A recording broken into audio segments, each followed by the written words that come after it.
Guys, ito na yung ano, black ash galing Isabela. Oh. Yun no. Ilalagay na natin sa mga tanim natin dito sa Baguio. Yan yung mga ganun. Ilagay natin.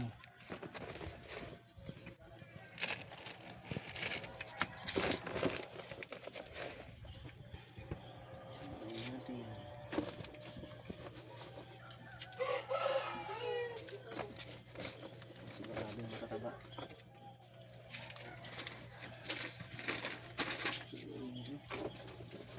Pag-ibis. Mga pag-ibis tayo dito. Marami na rin yung talong. Yung talong na rin, okra.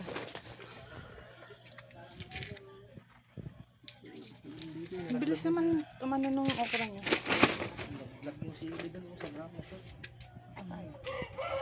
O yan lang. Ayan. Ang dami ng okra. Talong ayun, rabisin mo rin. Prito mo. Ayan lang. Ayan.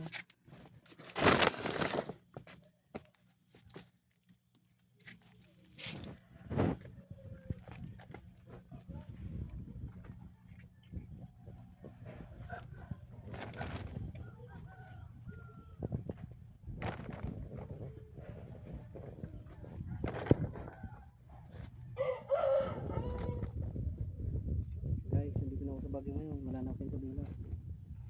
Nakakapagod magtanim din. Ang luwang ng tinaniman namin. Kaya na yan.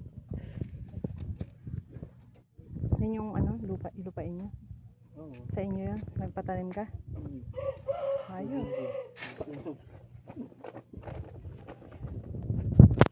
Malulong ang lupa dun eh. Okra. Ito na lang. I-harvest ko na to. Matigas na to ah. Piliin mo yun na. Pwede na to i-harvest. Piliin mo ano. Yung matigas na nga yan eh. Dapat hindi na over ano.